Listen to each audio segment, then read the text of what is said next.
amis internautes yu MMD Media ñu ngi leen di nuyu bu baax a baax di am mbégte à chaque fois comme ni ñu koy defee mu mel ni ab entretien boo xam dañ koy daal di seq ak Abdourahmane Maïga voilà xam-xamam màcc ci wàllu yoon waxtaan ak moom ci li nga xam rek moom mooy situation politique réew mi ak ni ñu ko daal di gisee ku ci nekk peut-être ak interprétation bi nga xam ne yaa ngi koy daal di amee rawatina mbirum Barthélémy Dias ginnaaw ba mu jógee foofu nga xam moom mooy ci assemblée nationale bi ñu ko fa jëlee waaye également poste maire bu Dakar niñ ko daal di gisee mu nekk ñaari mbir yoo xam ni ku ci nekk ak gis-gis ba nga ci daal di am loolee waral nag ñu ñëw séq ak moom waxtaan ngir gën a am peut-être ay leeral ci li nga xamante ni moom mooy wàllu yoon. kon balaa ñuy commencé dañ koy jox mu nuyu internet yi seetaan Abdourahmane ñu ngi lay nuyu. Khalifa maa lay gërëm di la sant bu baax d'abord ci invitation bi ci nuyu mbooloom internet téléspectateurs yi nga xam ne ñu ngi sur média di kontaan aussi mu nekk Aïda Touba yow moom yàgg dañu vraiment yàgg ma talal micro donc ci nuyu ñëpp tous les Sénégalais d'ici et d'ailleurs di ñaan yàlla pour que waxtaan bi fi nar a waxtaan mu nekk njëriñu askan bi. Voilà justement ci mbirum Barthélémy Dias dañ koy commencer amaana ci assemblée nationale niñ ko gisee en tout cas ban interprétation nga am ci révocation bu Barthélémy Dias foofu nga xam ci assemblée. Bon, au niveau de l'Assemblée nationale. La radiation autant pour moi. Radiation, révocation. Je pense que c'est ça au niveau de l'Assemblée nationale parce que souvent dans les gars il y a un peu d'amalgame. Au niveau de la mairie il n'a pas encore été révoqué parce que la révocation d'un maire comme constitution du waxee donc c'est la relève exclusivement du pouvoir discrétionnaire du président de la République parce que un maire président de la République moo ko mën a révoquer mais comme tu parles de l'Assemblée nationale effectivement donc radié il a fait l'objet d'une radiation donc génne ci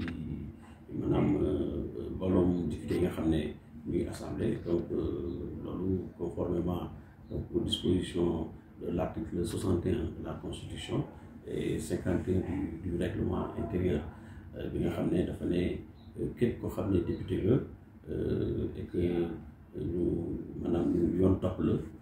ci ay délits ay infractions diverses waxuñu préciser wu ñu nag genre infraction bi dañu ne rek pour toute infraction parce que day baax tamit sa internaute ñu comprendre en droit lan mooy infraction parce que dafa am ñetti type infraction dafa may infraction yoo xam ne mooy infraction de simple police mooy li ñuy wax les infractions contraventionnelles mu ne contravention de même moom souvent su nekkee ci tali bi lu brûler feu rouge wala nga jël benn sens interdit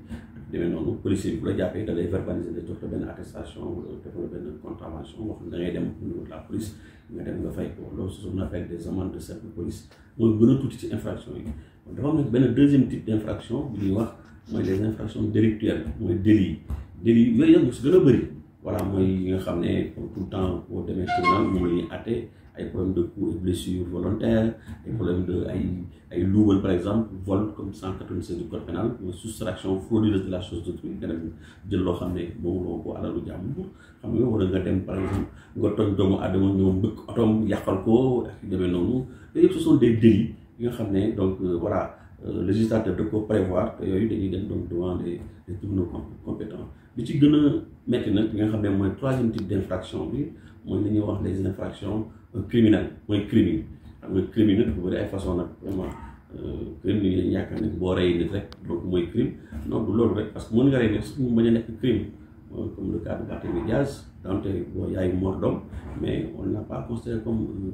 une infraction criminelle ñu jàpp ne que ce sont des coups mortels ayant entraîné donc voilà la mort sans intention de la donner loolu délit la donc mais am na ay par exemple tey dañu criminaliser par exemple le viol bu la jàppee ci viol donc am na fi un cas boo xam ne def na fii l'actualité donc je ne veux pas revenir en arrière viol ñu jàpp ci ay cas de viol donc tu réponds devant la chambre criminelle loolu tamit crime la parce que pour wane ne que lu tax ma wax loolu bu ñu déggee crime bu ñu yaakaar ne que crime mooy rey nit kese non mën nga violer wala même affaire du trafic de stupéfiants ay yamba wala yenn infraction yoo xam ne ñu jàpp na si ay détournement pour certains montants ñu jàpp ne c'est criminel donc loolu lu tax ma indi précision boobu donc pour en revenir au cas de Barthélémy Dias donc article 51 dafa ne bépp député bu ñu jàpp pour une en tout cas dont l'objet qui fait l'objet d'une condamnation préciser wuñu nag ndax est-ce que bu ndaw bi la bu yem bi wala bu mag bi mooy ñetti type d'infraction yi dañ ne bépp député bu ñu jàpp mu def l'objet d'une condamnation devenue définitive donc dañ koy révoquer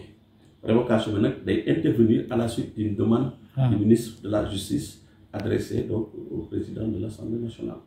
Mais nag le problème qui se pose Khalifa mooy Barthélémy Dias day dañuy tuub ci kawam article 61 constitution ak 51 mënuñu ko appliquer maanaam ni ñu ko révoquer ni ñu ko génnee assemblée dëppoowul ak yoon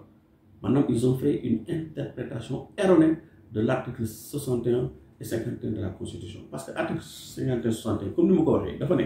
article 51 61 de la constitution dama la koy jël léegi dafa ne attendez 2 secondes je vous sors ça tout de suite même bala ma de voilà parce que y a tellement d'articles là dans mon téléphone là. Voilà article 61 dafa ne bëri na nag dafa ne aucun membre de l'Assemblée nationale ne peut être poursuivi recherché arrêté détenu ou jugé à l'occasion des opinions ou votes émis par lui loolu mooy premier alinéa deuxième alinéa bi mu ne l'exercice de ses fonctions dans l'exercice de ses fonctions aucun membre de l'Assemblée nationale ne peut pendant la durée des sessions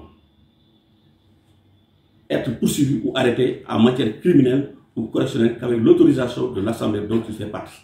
Donc loolu yëpp c'est-à-dire que ay disons immunité la quoi ñu ñuy jox ay protection yu ñuy jox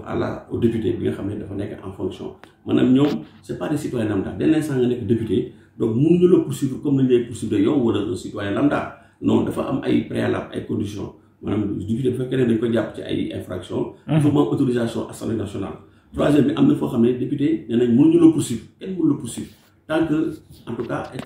assemblée joxul autorisation mais mënuñu la poursuivre am na benn exception mooy fii fu ñu ne le membre de l'Assemblée nationale ne peut hors session être arrêté qu'avec l'autorisation du bureau de l'Assemblée dont il fait partie sauf en cas de crime ou de flagrant délit tel que prévu par l'alinéa précédent ou de condamnation pénale définitive dañu ne même su fekkee ne am na immunité boobu mënuñu ko évoquer bu fekkee dafa def crime mooy li ma doon wax troisième type d'infraction bu dee dafa def crime dama rey nit nga ne man député laa kenn du ma topp da ngay nax sa bopp dañ lay topp nga ne man député laa nga ñëw tey bi ñu jàpp la main dans le sac nga dugg dans un supermarché si benn Auchan ñu gis la ngay luubal di jël loo xam ne yaa ngi dégg nga ñëw romb kees bi te fayloo ñu jàpp la main dans le sac moom nañ wax flagrant délit wala nga ñëw ñu gis la nga ñëw mbëkk nit sciemment flagramment ñëpp am ay seede ngay taxoon naan non man député laa kenn du ma poursuivre parce que su ma neexee mbëkk su ma neexee yow Khalifa moom rek la dóor la nan non loolu c'est ce qu'on appelle des cas de flagrant délit loolu su boobaa donc protection mënul prospérer mais pour en revenir au cas de Barthélémy Dias toujours parce que bon damay joxale ay informations day baax mais li nga xam ne moo concerne le cas de Barthélémy Dias li tax ma ne Barthélémy Dias article 61 bi mënuñu ko appliquer dafa ne dernier alinéa dafa ne le membre de l'Assemblée nationale qui fait l'objet d'une condamnation pénale définitive est radié de la liste des parlementaires sur demande du ministre de la Justice. Radiation, radié définitivement à compter du moment où il fait l'objet d'une condamnation définitive sur demande du ministre de la Justice. Qu'est-ce que ça veut dire? Xam nga fii dañu ne le membre de l'Assemblée nationale. Le membre de l'Assemblée nationale député kese la mën a doon. Parce que Assemblée nationale ay membres dafa nekk membres yooyu député dañu doon député bi nga xam ne il fait l'objet d'une condamnation devenue définitive waxuñu qui a fait de xam nga waxuñu le passé avant dañu ne député bi nga xam ne dañu ko installé qui fait pas qui a fait mais qui fait nga xam ne à partir de son installation mu def infraction boo xam ne dañ ko poursuivre infraction bi ñu frappé ko de l'autorité absolue de la chose jugée maanaam voie de recours yëpp du épuisé député boobu mën nañ ko appliquer article 61 mais Barthélémy Dias bi muy nekk nii député législature bi est-ce que infraction bi nga xam ne dañ ko condamné définitivement kan la intervenir c'était en décembre 2023 n'est-ce pas ci le cour suprême je pense bien décembre 2023 si je pense bonne mémoire ci le cour suprême joxe dogal mu nekk donc une condamnation définitive mais moom instant yi nii boobu est-ce qu'il était député il était député mais boobu c'était sous l'ancien parlement 14e législature bi instant yooyu et surtout je pense que Aïssata Tall Sall moo doon ministre de la justice en ce moment bu fekkoon ne bindoon na bataaxal demander au ministre c'est-à-dire au président de l'Assemblée nationale pour ñu radier ko bu boobaa les conditions étaient remplies parce que jamono boobu il était député ci 14e législature bi mais le problème mooy ñëpp xam nañ ne que 14e législature boobu assemblée boobu dañ ko dissoudre donc à compter de la dissolution par décret présidentiel donc Barthélémy Dias nekkatul woon député il n'était plus député donc c'est le 10 octobre 2024 que le conseil constitutionnel déclarait ne que yow sa candidature c'est recevable donc si la nekkee encore député donc infraction bi ñu koy toppee c'est antérieur maanaam à sa nomination antériorité alors que article 61 dafa ne su fekkee ne da nga def infraction devenue définitive donc dafa war a postérieur maanaam dafa war a nekk après sa élection bi donc bu ñu ko xoolee sur ce temps article 51 ak 61 mënuñu ko appliquer et je reste convaincu en tant que juriste déjà attaqué na ko devant la cour bi nga xam ne moom moo compétente te les magistrats de cette cour ce qui est sûr et certain bu ñu xoolee le droit xool ni ñu ko bindee interpréter ko comme il le faut je pense que Barthélémy Dias dañu ko rétablir dans ses droits donc il va redevenir député. Barthélémy Dias en tout cas posé woon wala taxawoon ci 14e législative bi wax ci lu soxal li nga xam moom mooy inéligibilité mu mel ni ndax du Barthélémy Dias moom moo jox raison ba ñu def ko li nga xam moom nañ ko def. waaw non mais xam nga la loi maanaam Barthélémy Dias mënut a nekk loi la ñuy wax parce que c'est pas pour rien qu'il a saisi les juridictions compétentes moom bi wax loolu dafa xamul woon rek. dafa xamul mais li wóor te wóor mooy tey jii ni ñu ko radié ci 15e législature bi dëppul ak yoon comme ni ñu ko expliqué tout à l'heure parce que moom condamnation bi nga xam ne moo ko frappé donc concerné wul donc 15e législature bi n'était pas député au moment donc où effectivement donc ñu ko doon appliquer donc cette disposition là donc moom bu waxee loolu bon da ko wax parce que c'est peut-être un prophète en union en disons un néophyte dafa xamul mais bon voilà. Et même am na koo xam ne il a démissionné aussi boobu sax bosam moo gën a flagrant mooy le député du PASTEF là bi nga xam ne moom dafa démissionné parce que tout simplement dañ ko accusé ne ko donc il a fait l'objet d'une condamnation définitive. Thierno Ali Sy. Thierno Ali Sy mais Thierno Ali Sy non Thierno Ali Sy warul démissionné. Ah oui parce que Thierno Ali Sy moom jugement bi nga xam ne moom la ñuy wax devenu définitif moom bi muy am moom il n'était pas député c'était en 2010. pour dire Thierno Ali Sy moom dafa démissionné parce que bon moom dafa jàppoon ne que gars yi dañ koy radier parce que comme article 61 dafa ne député boo xam ne il fait l'objet d'une condamnation définitive donc xam naa bon ñàkk xam rek moo tax ma ne gars yi bon c'est bon des fois ñuy gëstu donc moo tax mu précipité wu donc daal di démissionner soi-disant pour mettre le gouvernement à l'aise mais en réalité non il ne devait pas démissionner parce que waroon na mën a nekk député il devait être député légalement juridiquement donc parce que article 61 mënuñu ko appliquer parce que condamnation bi muy wax bi muy am moom il n'était pas député mosuloo nekk député c'était en 2010 je pense bien si j'ai bonne mémoire si li ma dégg bi ñu koy condamné bi muy def recours am yëpp ba jugement bi nekk devenu définitif moom il n'était pas député te article 61 dafa ne député boo xam ne da nga maanaam tu fais l'objet d'une condamnation devenue définitive donc waxul un citoyen lambda donc moom bi ñu koy condamné boobu nekkul woon député kon article 61 ak 51 du règlement intérieur mun na ko appliquer donc je ne vois pas pourquoi muy yàkkamti voilà di démissionner alors que voilà la loi et les textes en tout cas article 51 61 lui permettaient donc de pouvoir conserver son poste de député. voilà justement mu ngi noonu mais comme ni nga ko gisee en tout cas ku ci nekk interprétation bi nga xam ni moom nga am ci loi le pourquoi différence boobu souvent di am ci ñi nga xamante ni ñoom ñoo nekk ci wàllu yoon. waaw ba xam nga le droit par essence dafa di loo xam ne interprétation la parce que loi ku ci nekk ak li ko gisee donc les gens essaient donc d'interpréter les textes donc selon lu leen ci arrangé mais je pense que aussi beneen problème bi aussi mooy c'est parce que les textes sont mal faits il y a un problème donc de toilettage un texte yi quand un texte est mal libéré très mal fait donc vous devez donc c'est un problème il y a un proverbe même qui dit que tout ce qui se conçoit bien s'annonce clairement et les mots pour le dire arrivent aisément mais c'est parce que tout simplement justement nos textes là ne sont pas clairs donc moo tax mu am ay interprétation donc chaque juriste chaque spécialiste ku ci nekk donc dañ koy interpréter selon maanaam bon ni ko gisee mais toujours est-il que en dernier ressort c'est le juge nga xam ne moom moo nekk au niveau de la Cour suprême moom mooy statuer en dernier ressort parce que même en première instance da ngay dem jël ce dossier au niveau du tribunal ku si nekk avocat yi ku si nekk plaider xam nga ku si nekk donc juge bi jël une décision donc forcément dina am benn part yoo xam ne d'accord aussi donc tu interjettes appel donc l'interprétation donc on reprend l'affaire devant la cour d'appel avec d'autres magistrats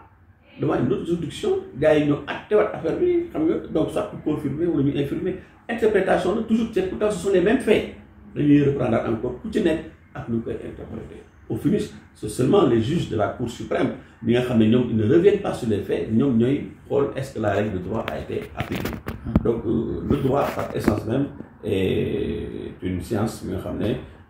voilà qui donne lieu à interprétation donc l'essentiel mooy képp ku koy interpréter na nga quand même sa argument yi ngay poussé nga fondé ko sur des textes yi nga xam ne donc c'est fondé et c'est donc d'amener des arguments solides. ji ñàkk na ko moom it ci li ñu waxagul peut-être ay recours ak yeneen am na ci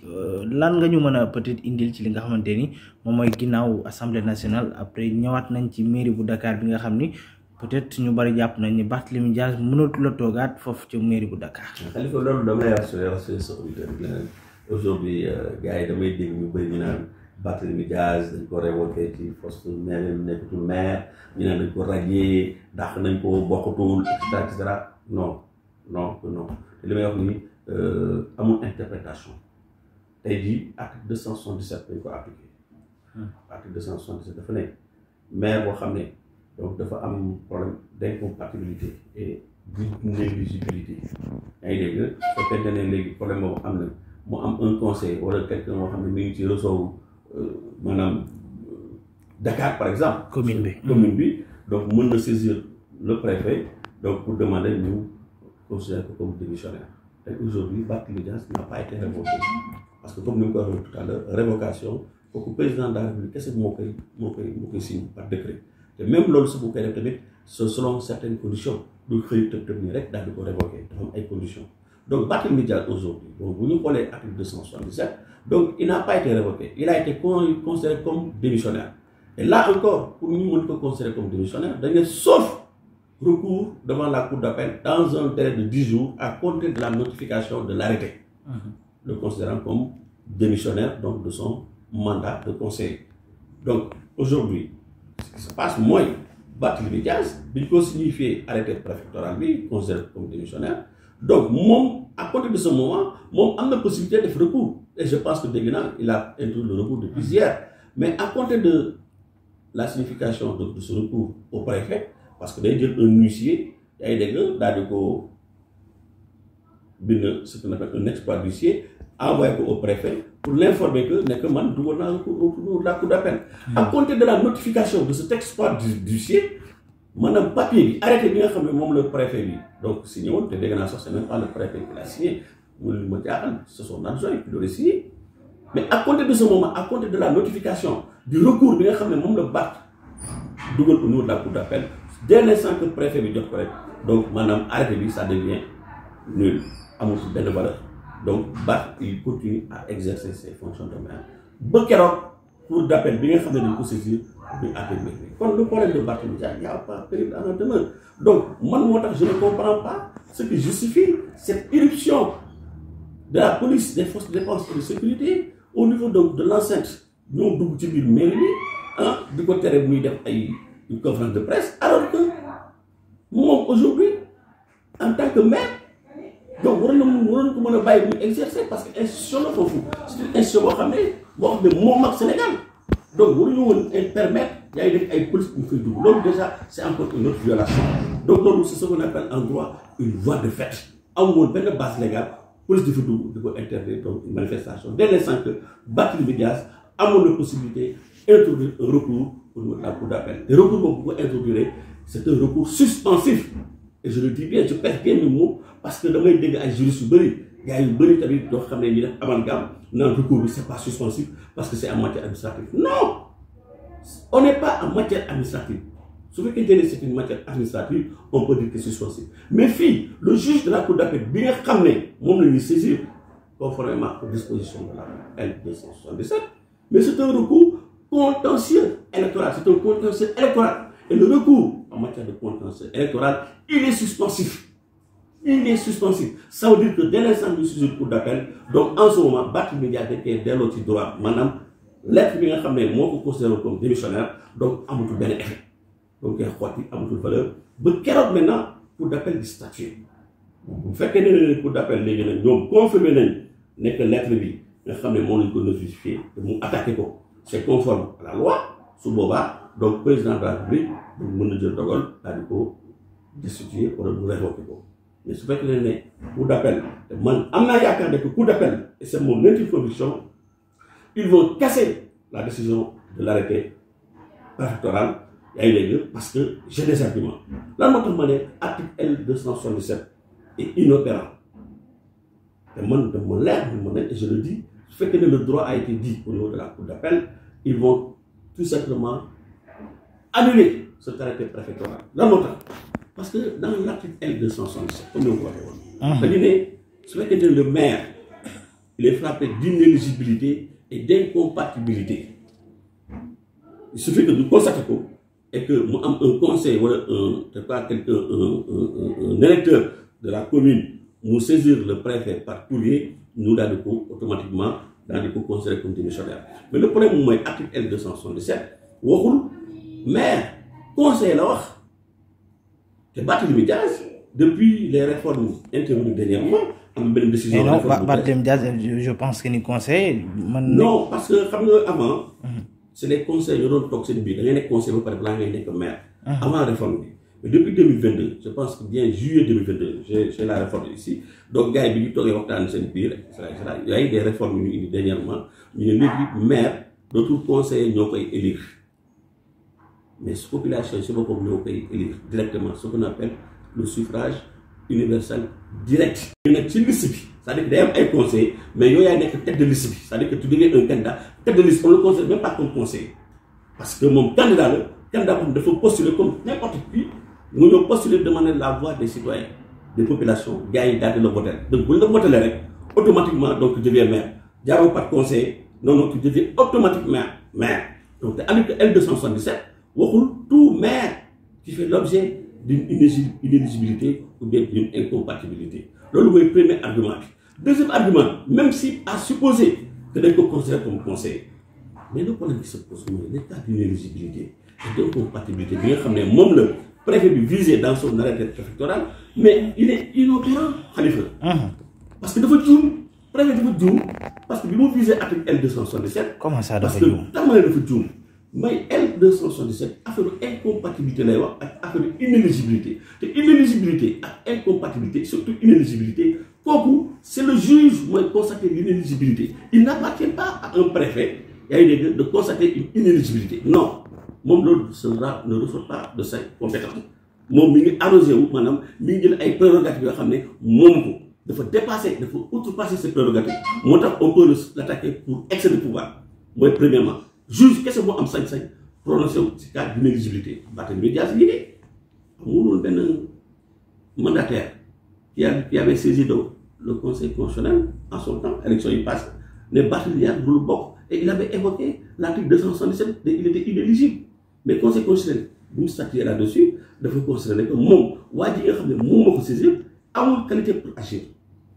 Et que c'est le ministre de l'Intérieur, à défaut, mon conseil constitutionnel, nous menons statuer par rapport à les cas d'inéligibilité. Donc c'est pour dire que l'inéligibilité relève exclusivement de la compétence du juge et non d'une autorité administrative, encore moins d'un préfet. Donc, inéligibilité, bien sûr,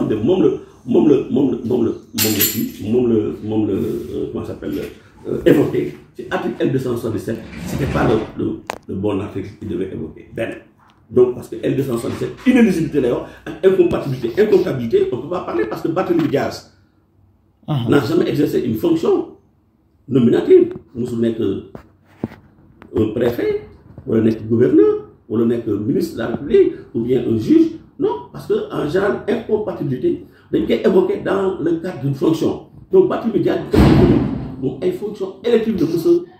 exercer. Donc, le problème de l'incompatibilité ne se pose pas. Mais le cas de l'inéligibilité, bien que nous sur la table, il n'appartenait pas, madame, au préfet, n'a de fait évoquer le cas d'inéligibilité. L'autre juge m'a constaté. Ben. Deuxièmement,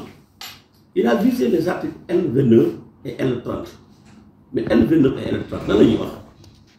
ne sont pas inscrits sur les listes électorales. On commence à décider. Ils sont condamnés pour tuer. Ils sont condamnés pour des détournements de deniers publics. Ils sont condamnés pour il faut Jacques Faux qui deviennent une cité. Donc L29, beaucoup de liberté, commencement, warul nekk candidat wala ay problème inéligibilité non non dafa ne ñi nga xam ne dañoo war a inscrire ci liste électorale yi conditions yi dañoo war a remplir donc c'est pour dire que L29 aussi mën nañu ko appliquer parce que aujourd'hui conditions yi nga xam ne moom la ñu évoqué yaa ngi dégg buñ ko combiner ak L277 donc ça pose problème L277 parle d'inéligibilité d'incompatibilité alors que L29 ak L30 parle d'inscription sur les listes électorales. Donc, pour dire que, gars, nous procédure de nous mais au lieu d'évoquer les articles L29 et L30, en même temps que les articles L277, nous procédure de radiation de nous mettre sur la table. C'est-à-dire que l'autorité compétente, il peut procéder à la radiation du maire en évoquant effectivement la condamnation dont il fait l'objet. L'homme, ce que les procédures, ça peut opérer. Parce que, yon, autorité administrative, nous déclarer tel ou tel citoyen, n'est que yon, de me gagner qui liste électorale, parce que, bon, pour des cas de décès, par exemple, nous disons que, inscrire sur fichier électoral, il faut décéder, nous constatons que nous pouvons gagner. Deuxièmement, ce fait que qui a ramené, il faut être registre, fichier, il fait l'objet d'une condamnation et sur prononcer sur décision de justice. Parce que donc, ce n'est pas d'une condamnation, mais il faut que le juge pour gagner. Sur l'autorité administrative, pour gagner, citoyen, qui registre. Troisièmement, les incapables. Quand on est un majeur incapable, moi, par exemple, inscrire, peut-être qu'il était en possession de toutes ses facultés, mais par un concours de circonstances, nous avons dit qu'il ne jouit plus de ses facultés, donc moins de gagner. Donc, l'administration, nous avons gagné un citoyen donc, du fichier électoral, comme ça a été le cas pour Ousmane Sonko. Ousmane Sonko, il peut gagner une liste électorale, n'est-ce pas, du fichier. Donc, il avait fait un recours au niveau de Ziguinchor. Ziguinchor, le juge Sibassou, il avait donné raison de venir réintégrer dans le fichier. Donc, si l'agent judiciaire de l'État a fait appel de cette décision avec au niveau de la Cour suprême. Lui, au niveau de la Cour suprême, les juges de la Cour suprême, au lieu de l'ATECO, nous donnent la patate chaude de renvoyer au tribunal de grande instance de Dakar. Nous donnons au niveau du tribunal de grande instance de Dakar, si le juge de Dakar, nous confirmer juge de Dakar, nous avons un militant tranquillement, le gars est agressé et puis il est décédé. Donc, aujourd'hui, moi, je peux abroger, c'est faisable.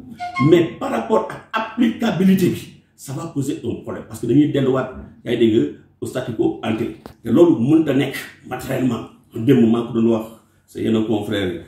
donc c'est un plateau de télé. Moi, je l'ai dit, je fais comme moi, je suis Japon, je suis Bokon,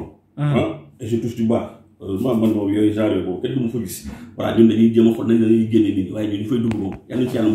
bien d'autres prisons, mais, je demande, je fais comme je Japon, événement, nous abroge, madame, nous avons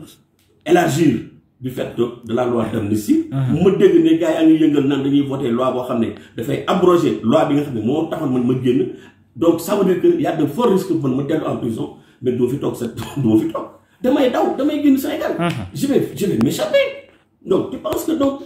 tous ces jeunes-là qui ont été arrêtés, on a en prison? Moi, je n'ai ça. Mais Ousmane Sonko, le Premier ministre, vous voyez, aujourd'hui, il y a quelqu'un qui est venu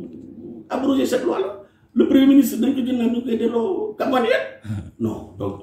c'est insensé, quoi. Donc, vraiment, ce sont raisons carrées. Quand bien même, moi, je suis pour l'abrogation. Moi, je suis à 100%. Parce que les Sénégalais ont besoin de savoir. Qu'est-ce qui s'est passé? Tout particulièrement par rapport à ces jeunes qui sont morts. Beaucoup de gens sont morts. Mais dégâts, Université Cheikh Anta Diop, moi, j'ai eu le cœur meurtri. Parce que moi, je suis un produit de l'Université Cheikh Anta Diop. Si mon temps est de l'université, ça me fait mal. C'est grave quand même. Ça me fait très mal. Donc, moi, j'ai besoin de savoir qui sont les responsables. donc même daal mi ngi noonu quoi doy na waar gars yi ñu ngi ko yëngal ñu ngi koy wax mais il faut pas que ñuy def une justice à double vitesse pour mu am ndey pour mu amul non ça on n'est pas d'accord soit dañ koy appliquer tout le monde ou bien on ne l'applique pas loolu mooy wax bi donc voilà loolu daal laa amoon dama ci wax te xam ne que donc xam naa ne moom dina jafe trop. moo tax man de jàpp naa ne aujourd'hui gars yi dañ koy wax nii rek dañ koy wax rek mais ils vont pas le faire. voilà mu ngi noonu mu mel ni yaakaar naa ci loolu lañ doon jeexale du ñàkk daañu amaat yeneen plateau yoo xam ni daañu ko seq ci wàllu politique ak situation yi nga xam mooy dëkk bi lan moo doon sa kàddu gu mucc. bon sama kàddu bu mucc mooy toujours di la remercier yow ci journaliste vraiment professionnel. donc yéen ngeen am un rôle extrêmement important donc ci démocratie bi donc ci société bi. donc ñu gis ne que donc vraiment yéen a ngi def seen liggéey avec sans parti pris donc mu nekk lu mu neex parce que tey c'est dommage bon c'est une profession bi il faut le dire bon dafa am ñoo xam ne bon voilà dañuy woote mbubu journaliste mais en réalité ils sont là pour faire la propagande voilà de certains partis ou bien bon voilà te loolu c'est pas bien di mettre lu aussi ce qui se passe avec les réformes bon temps yi ñuy wax naan je sais pas si vous êtes concerné ou pas naan nii bon voilà dañ leen di reconnaître nii du leen reconnaître mais loolu aussi ce sont des situations que nous déplorons parce que moi je pense que la liberté d'expression loolu c'est la constitution même moo ñu ko may article 8 de la constitution donc dañu war a bàyyi nit ñi ñu exprimer librement donc et vous la profession de journaliste vous êtes le 4e pouvoir. Donc aujourd'hui mënuñu tey jii par un coup de baguette magique ou bien voilà un ministre boo xam ne voilà bu ne bëtt dem ma njaay nga ñëw non man da ngay reconnaître ñii ñooy organes yi nga xam ne dañuy reconnaître ñii du ñu reconnaître loolu vraiment teguñu ko faire tey jii on est au 21e siècle donc je pense que tey jii avec le téléphone tu n'as pas besoin voilà de capter MM Média donc voilà donc tu as les informations sur ton téléphone télé si biir poche donc dañ leen bàyyi ngeen exercer seen liggéey vraiment comme il faut et puis ko defee je pense que jàmm nañ ñooy donc di ñaan yàlla Sénégal jàmm am fii parce que jàmm rek dañuy ñaan yàlla et puis di waxte que ñun en tout cas en tant que juriste nous sommes là pour rétablir la vérité des faits donc pour en revenir au cas Barthélémy Dias donc maa ngi invité vraiment nos autorités judiciaires parce que tey dañuy wax on parle de rupture ñuy wax nañ nekk dans un contexte de jubanti donc li nga xam ne xeexu nañ fi ba mu am ay 80 et quelques morts je pense que vraiment yooyu waruñu ko dundaat donc ñu ñaan yàlla daal vraiment que les règles de droit soient appliquées objectivement sans parti pris et que Barthélémy Dias bi nga xam ne man jàpp na ne tey jii aujourd'hui donc dañoo salfañe ay droits ñu rétablir dans ses droits parce que c'est un travailleur c'est quelqu'un boo xam ne man ça fait plus de 30 ans que je l'ai pas vu amul benn affinité moom déggante moom donte comme je l'ai dit ñoo bokkoon Baobab on a grandi ensemble là-bas mais ça fait plus de 30 ans que je le vois parce que moo gisee très rare gisee donc man su ma gisee tey jii ñuy salfañe ay droits pour un jeune bi nga xam ne mi ngi liggéey ñëpp di si teg bët depuis dem moo jaay fii c'était que dóor gi man fa lay jàpp chaque fois su may dem tribunal du commerce su may dem bureau mais yoon yi lu yàlla xam day na donc su ma gisee muy ñëw jël initiative jël 1,6 milliard ne da ngay defar tali yi bon ak yeneen hôpitaux yi mu def ay centre de dialyse et puis je parle même pas du lycée technique ak yeneen au niveau donc des cimetières réalisation yi mu def man je pense que vraiment un tel individu un tel maire dañ ko war a bàyyi mu liggéey continuer œuvre su fekkee ne ñoom leer na ne que voilà ñeme nañ ko bàyyi mu terminer maanaam et puis on va au suffrage respecter le suffrage des populations yi nga xam ne ñoo ko fal si ñoom ils estiment que les populations sont avec eux nañ dem élection pour dem élection bon encore di jaajëfal donc c'est internautes di espérer que donc fekkee ne wax nañ fi loo xam ne vraiment ëpp na wala xam ne que nit motul mais suñu intention mooy rek ñu éclairer la lanterne des Sénégalais wax leen ne que en tant que en tout cas des juristes ñu jëm